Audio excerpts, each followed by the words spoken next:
Okay, let's see what's going on in here. Script. Substitute a default font. Okay. All right. Before, let's see here. Subway, I'm missing 2 fonts. So, let's say done. Let's quit this out. Let me go to your font file here, and load those fonts. Okay, those fonts are not included. Therein lies part of the problem. So let's go back and look at the form. All right, so I'm going to skip and see what happens. I'm going to have to do something about those fonts. All right, let's see here. Buttons and forms. Okay, so when I had issues of making this a multi-line, I couldn't get 2 lines in there. Multi-line is not selected. So that right there. So if I pick multi-line on this box, I'm hopeful, let's see what size, it's Arial 10. So I'm hopeful that that should work. So I just did that. So I'm going to go ahead and file, save as, and then I'm going to call it test. And then I'll put it in here and save. Okay, so file, export, interactive, save, export. There's overset text on 1 and 2, so I'll have to investigate that too. The fonts are not available. I'm just going to hit OK right now because they're not loaded. And OK, so it's exporting. So now when I come here, shift return, I can now add 2 lines of text. So there's definitely a font conflict. Like I said, going from PC to Mac is definitely an issue with the fonts. They don't correspond. So you definitely need to,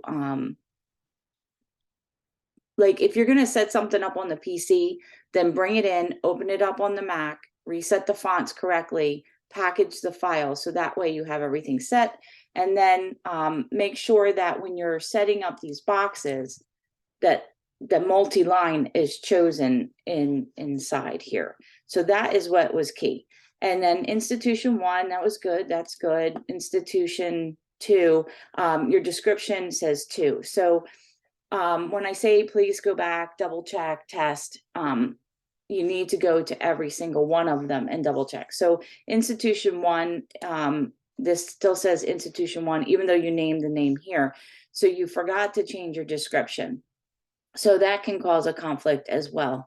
And then as far as the multi-line box, if this were brought up just a hair on all these boxes, it would align more center for you in that box. So if I move that up just a hair and I did that multi-line, and then I go file, export, PDF interactive, save, replace, export, we know there's that, I gotta look for that. We know that. Okay. Okay. Now, let me close this out. I don't want to save. Don't save. So now I'm going to go open that one. So now when I come in here, woo, all kinds of wonderful things going on because of the fonts. Shift return.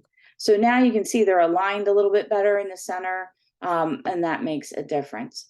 So just, you know, and when you're hovering over the different boxes, those descriptions, institution 1, and then when I'm hovering, it says institution 1, institution 1, institution 1. This is for the screen readers. And as I explained in class, that when you have people with disabilities and they need to use their special devices to read the form, these forms can be read by those devices, but those descriptions explain what box they're in because they may not be able to see it.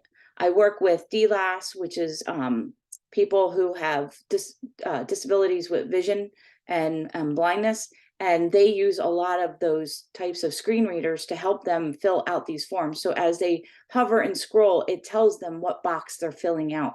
So those descriptions are very, very important, especially when it comes to these forms. Okay, I'm gonna not save that.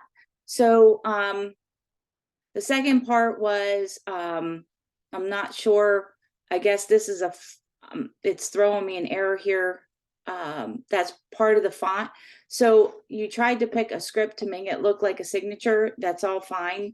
But just make sure it's compatible for all systems. When you pick something on a PC, it doesn't necessarily convert to Mac, but Mac will convert to PC.